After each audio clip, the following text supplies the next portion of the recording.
Welcome to the episode 5 of Module of the Week. Today we're going to be focusing on the Suit and Tie Guy Sound Labs Post Lawsuit Low Pass Filter version 2.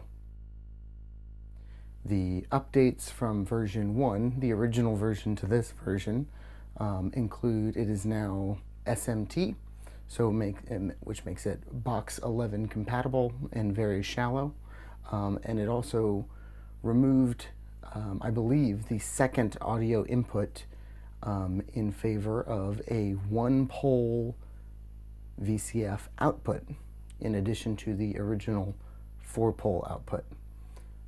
So I guess the first version of it having two control inputs and two audio inputs made it a more direct impersonation. I know Suit doesn't really like the clone word, so we'll call it an impersonation.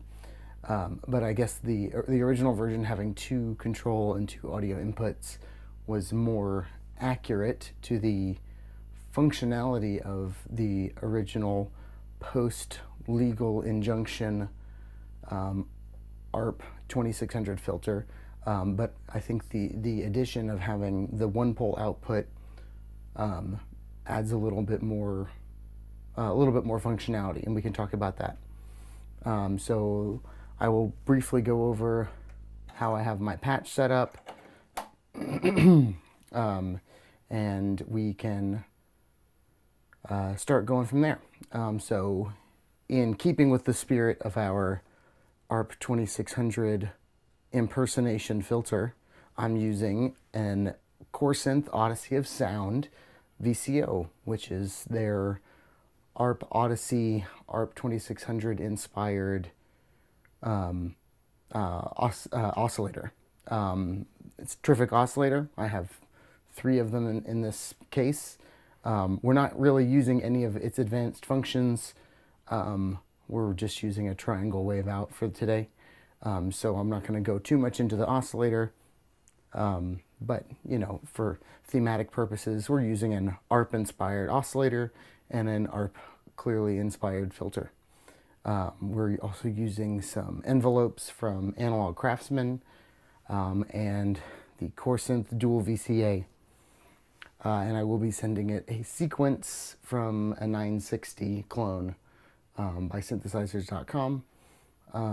Just so we can hear how it responds to some envelopes, and so we're not hearing the same pitch for the next 10 minutes. So I'm going to start by manually opening the filter, just so you guys can hear how it sounds.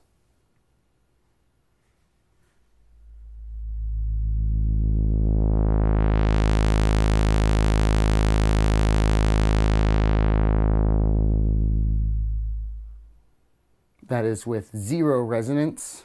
I'm going to turn the resonance up to about 50%.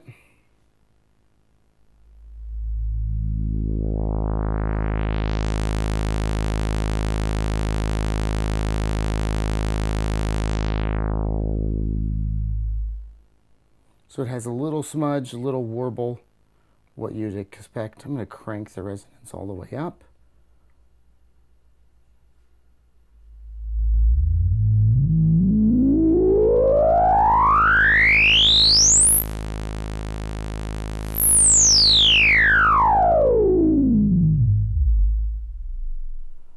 So full self-oscillation as you would expect, with tons of resonance. I have it positioned in this case for strategic purposes, because to my ears, this VCF falls very well in between the Mankato, I'm not really exactly sure, somebody will correct me, and the Polyvox clone from Analog Craftsman. The Mankato filter is a very neutral, very transparent filter. I use it almost it's almost like a laboratory grade piece of audio equipment.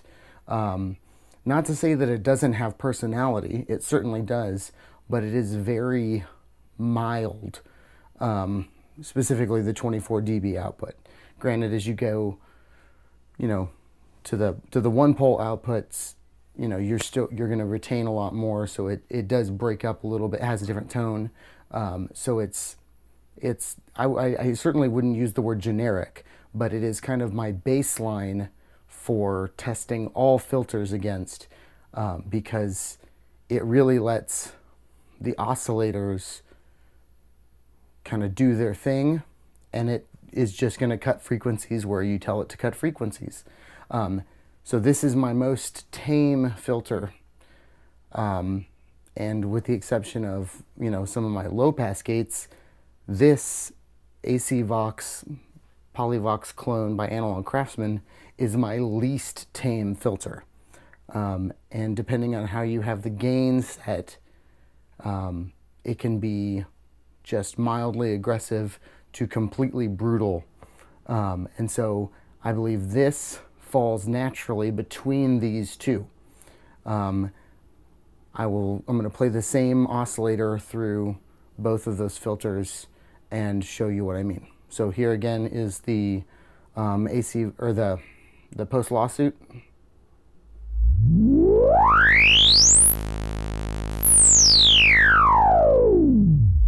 That's full resonance. Here's just a little bit.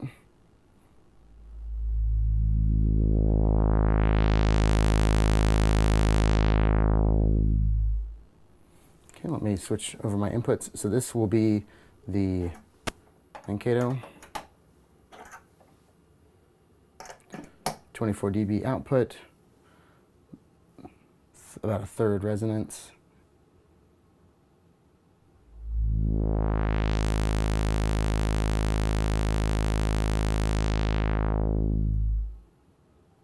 So it doesn't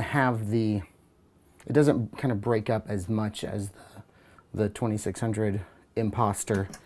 But now let's try the Polyvox with kind of minimal gain.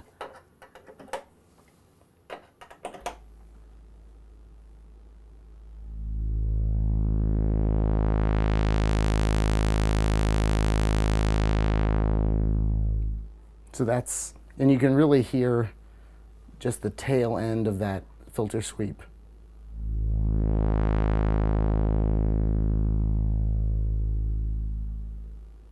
I'm going to gain it up a little bit in my mixer.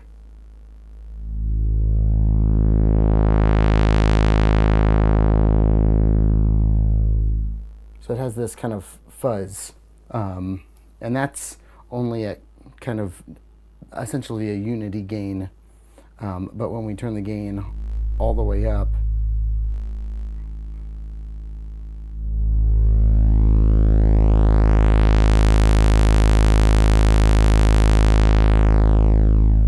and that's with no resonance. So let's do just a bit of resonance and watch your speakers.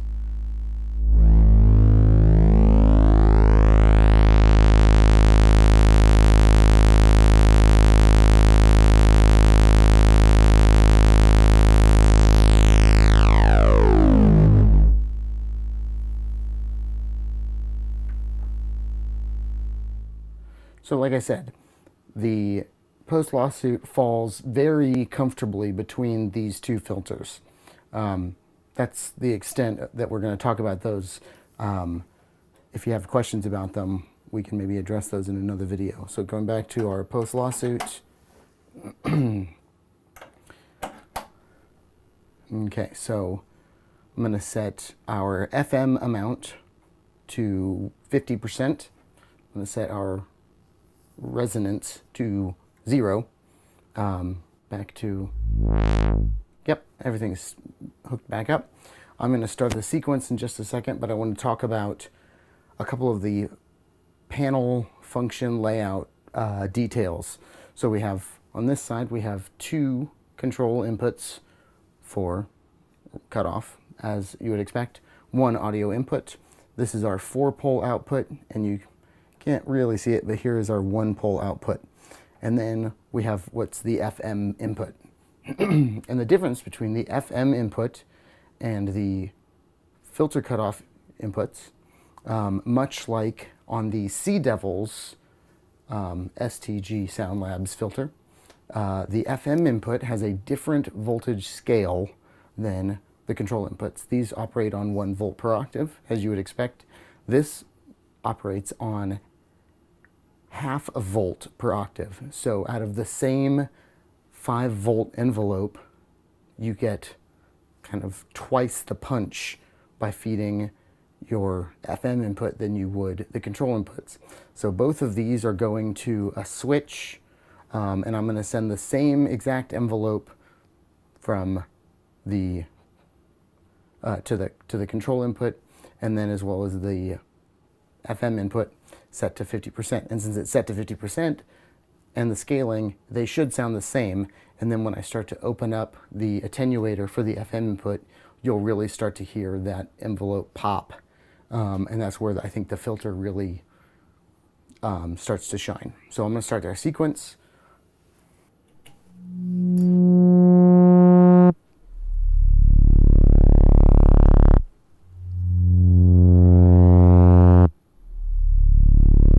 Just a slow sequence of notes, just so we're not hearing the same thing over and over again.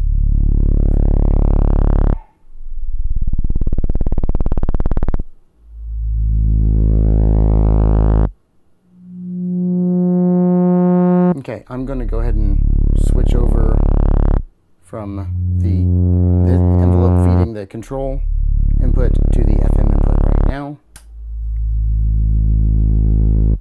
Sounds the same.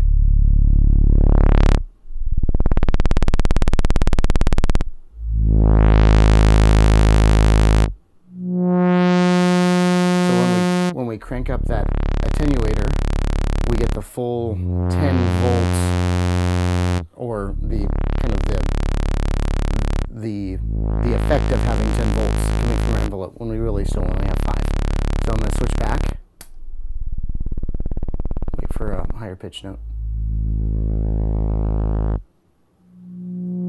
Okay, I'm going to switch in the middle of the note.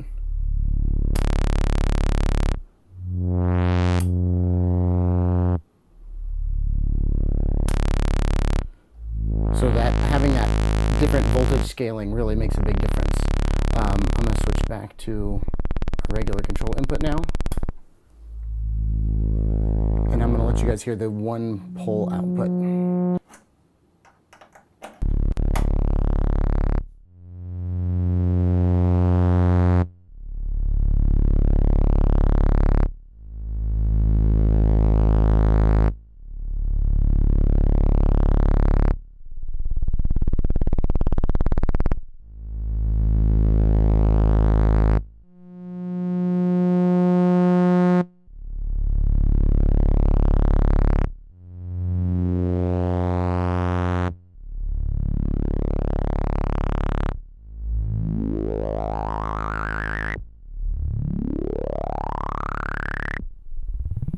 So that's 1 pole with lots of resonance.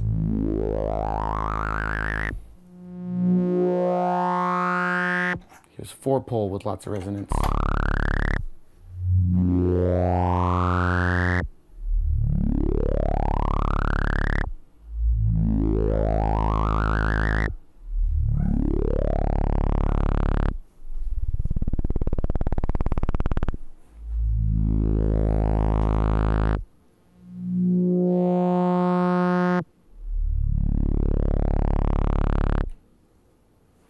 So that is the Post Lawsuit VCF.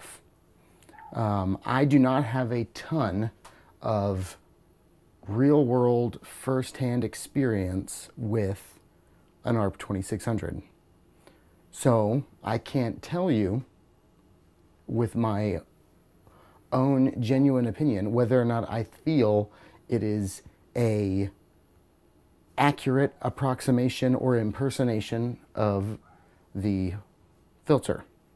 What I can tell you is it sounds excellent. It doesn't take up a lot of room. You get a lot of great functionality in a 1U filter.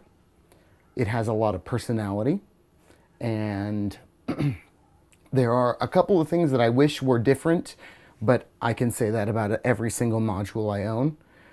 Those things would be, I really like to overdrive my filters and, you know, route my output back into my input.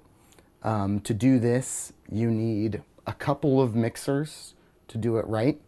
Granted, that's, you know, I don't know of any other filter that has that functionality built in, with the exception of the Analog Craftsman clone of the ARP 2600 filter. The new version has a switch that routes the output back into the input for, you know, on-the-fly filter drive.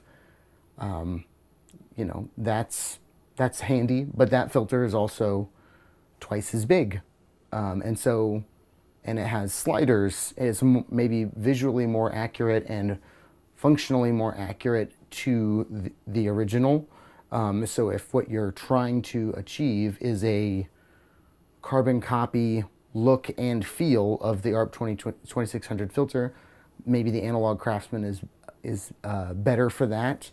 If you are just looking for a great sounding low pass filter that allows you to kind of conjure up all of the classic ARP 2600 sounds, the STG Post Lawsuit is a great option for that, because it allows you to do all those things and it doesn't take up a ton of room.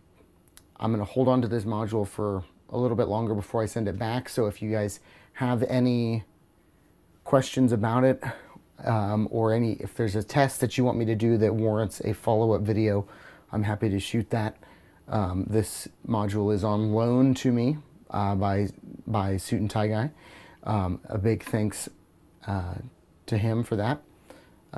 It's always nice to have a manufacturer that values user opinions, and so that's nice to hear, and we appreciate that. This filter is available from Noisebug. It is available directly from Suit and Tie Guy. If you're ordering it from Noisebug, you may want to double check that it is the new version, not the old version that they have in stock, because it is different. It's not just SMT was not the only change made in the filter. So if having the one pole output is important to you, make sure that you get the new one. If any of you have any questions, feel free to comment. Subscribe to get notifications for more videos, and I'd love to hear what you guys think. Thanks a lot. Have a great day.